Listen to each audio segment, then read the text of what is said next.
Gospodin Glasnović neće, ostali hoću. Dok gospodin Glasnović govori, ostali nek se odmore. Izvolite.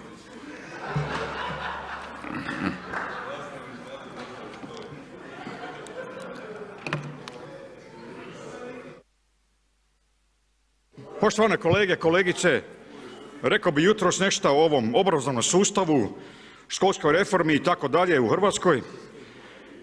Evo, svaka organizacija, temeljna organizacija od vojske do poslovnih subjekata ovisi o 3 faktora. To je obučenost, opremljenost i popunjenost. Šta je sa školstvom u Hrvatskoj? Jesu ti elementi na mjestu? Imamo li obučene ove, ja bih rekao, učitelje koji će proizvoditi ovo na terenu, tu školsku reformu?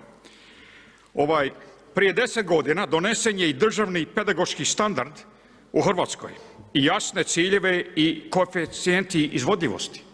Šta se dogodilo od onda? Još tapkano na mjestu. To ne mogu razumjeti jer to se sve moglo raditi konkurentno.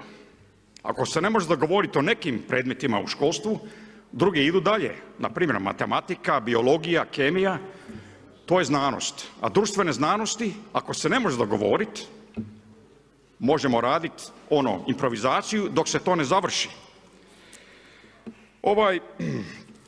Ne znam jesmo li u Saboru ikad čuli izvješće o provedbi tih standarda o kojima sam govorio.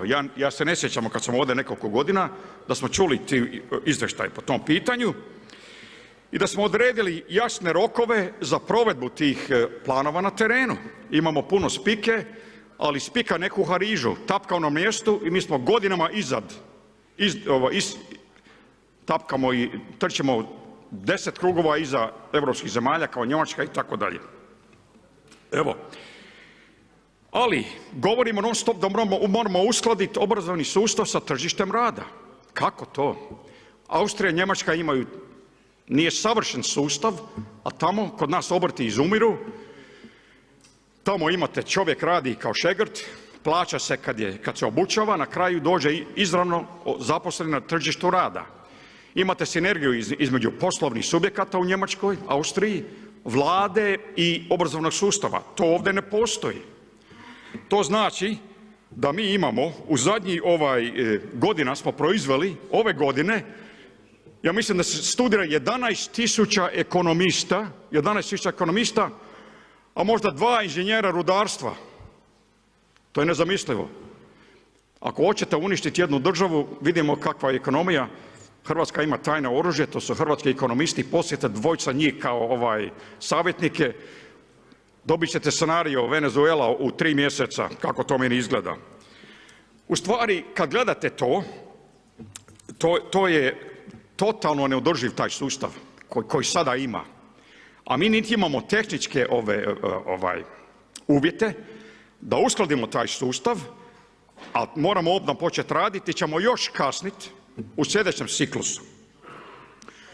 Odgoj i obrazovanje nisu ista stvar. Evo, ja sam došao nedavno, bile su 2 razreda škole ove nedavno. Svaki dan ovdje dolaze učitelji i njihovi đaci, srednje škole u Sabor i ti mladi ljudi žive u insularnom svijetu. Nedavno je bila jedna sociologinja s njima, ima tamo sociologa, ja sam pitam razred, pitam nju, jeste ikad čuli o Frankfurtskoj školi sociologije? Niko ne diže ruku, ona me gleda kao da me gleda ručni sat. I ona će tu djecu obučavati. To je zastrašujuće. Evo, kad govorimo o životnim nekim temeljnim stvarima u životu, ti klinci ne znaju napraviti omlet, promijeniti ulje na autu, ne znaju ništa o financijskoj pismenosti, otvoriti bankovni račun. I mi smo totalno insularno društvo. Kad govorimo o kritičnom razmišljanju, oni ništa ne znaju. Prije je bila klasična gimnazija, imali ste veći pogled na svijet. Tamo ne znaju ništa o klasicima, njima je Marks jedan od one braće Marks. Ne naravno onima na fakultetu filozofskom, onim glavama tamo ko to znaju već, dobro su proučavali i Marksa i Lenjina, ali mlađe glave to previše ne zanima, oni dobivaju sve informacije od Wikipedije. Gdje je tu kritično razmišljanje?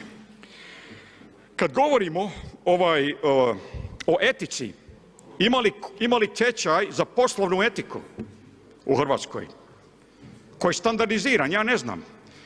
Jer u bivšoj državi, i to danas vidimo u Drposlaviji, ja bih rekao, ona bivša Drposlavija, uveden je jedan kultura varanja.